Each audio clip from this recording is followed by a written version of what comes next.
UKIP are furious that they won't be getting a look in when David Cameron announces 50 new peerages. The party's former leader, Lord Pearson, tells this programme he'll be writing to the PM to demand 12 UKIP places in the House of Lords, a small step towards reflecting the votes they won in the general election.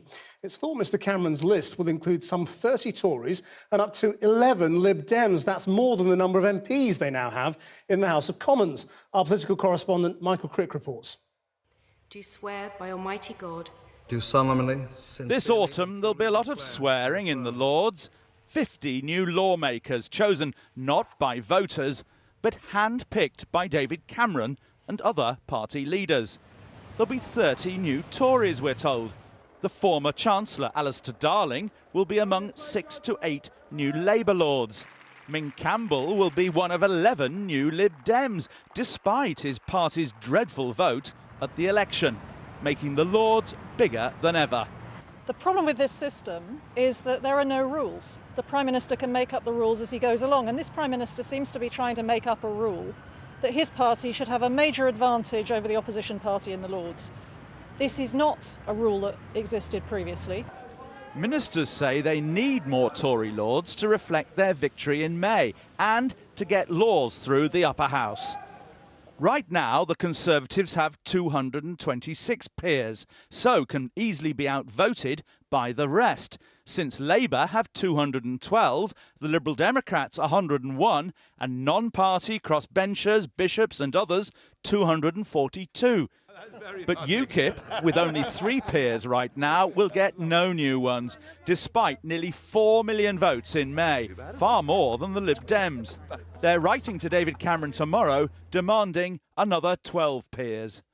It's pretty much outrageous, really, because under their own Liberal Democrat policy of appointing peers to the Lords in proportion to the votes cast in the previous general election, we should have 69 peers in the Lords, and we've only got 3. They've got 102, and therefore they've got 59 more than they should have, and we've got 66 less, and we're not being given any more. The new list, when out, will no doubt be scrutinised for the next Lord Sewell, the Labour peer recently forced to quit over stories about drugs and sex. And people will ask whether any peerages were bought through party donations. This academics worked out statistically, for big donors, the average price of a peerage. The big donors look like they give an awful lot more. In fact, the big donors in the Conservatives, we're talking about £220,000 more. For the Liberal Democrats, £333,000 more. And for the Labour Party, £464,000 more. So that's quite a bit more than £1,000 here, £1,000 there that your rank-and-file armchair activist might give. And I mean, how confident are you that there is a correlation between giving money and ending up in the law? Well, it might be a pure coincidence, but the chances of this being a pure coincidence are those of winning the national lottery 5 times in a row. So we're fairly confident that something fishy has been going on for a number of years. What's also striking is the extraordinary secrecy surrounding this whole process. We don't really know who's on the list of new peers. The government won't even say when that list will be published. And yet, it's to appoint 50 new legislators, people who will be able to pass laws and amend them. What's more, as things stand, they'll have jobs for life. Michael Crick, Channel 4 News, Westminster. Well, I'm joined from Glasgow by the MP John Nicholson, Shadow Culture spokesperson for the SNP, and from Southampton, Neil Hamilton, the Deputy Chairman for UKIP. Neil Hamilton, if you got 12 new peers, what would they do? Well, they would be the voice for the 4 million people who voted for UKIP in the general election. And we would fight for Britain's independence and for a no vote in the referendum. John Nicholson, there aren't any SNP members of the House of Lords. I mean, are you not selling your constituents and your people short by not taking part in the revising chamber? No, because it's my job to represent the constituents as their MP. We see something absolutely extraordinary when I fly down from Glasgow every Monday morning on the plane. On one side are the newly elected SNP members of Parliament with fresh mandates. On the other side are the ancient Scottish Labour peers, many of whom haven't seen a ballot box since the 1980s, who are able to go down to the House of Lords, get £300 a day, some of them spending less than an hour in the chamber, and they've got that privilege for the rest of their lives. Britain must be the only country in the world that rewards politicians when they rejected the ballot box. Neil Hamilton, you were supposed to be the new broom, weren't you, UKIP? I mean, why do you want to take part in this old boys' club? Well, it's not an old boys' club. It's the second chamber of the British Parliament. The fact that it's stuffed full of old boys is a criticism of previous appointments. And if we're going to get another collection of party hacks, party donors and political deadbeats who've outlived their usefulness in the 50 names that Cameron's going to announce this week, then that's simply going to add salt to the wound. This is a constitutional outrage. It's just as unfair as the SNP in Scotland getting half the votes and all the seats in the House of Commons. So we have a constitutional mess in this country which needs to be sorted out. But David Cameron himself blocked reform of the House of Lords during the last Parliament. So he's no interest in democracy at all, in spite of the fact he goes around the world lecturing other countries on their own democratic failures. John Nicholson? Well, of course, it's a ridiculous comparison with the SNP in Scotland, because we have the first-past-the-post system under which the SNP did very well. But because the SNP believes in electoral reform, we would change that voting system, even though it wouldn't be to our advantage to do so. But what I've heard from Neil Hamilton sounds rather like a job application for the Lords. I noticed that the last time he ran for public office was in Wandsworth Council last year. He came 8th, so presumably he would be a shoo-in for one of the new UKIP Lord seats. Is that what you're after, Neil Hamilton?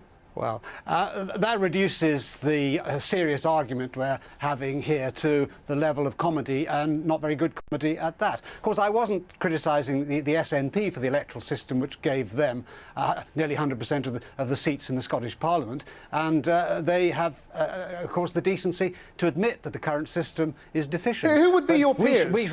Sorry? I mean, who would be your peers? I mean, Richard Desmond, or who would you be putting up?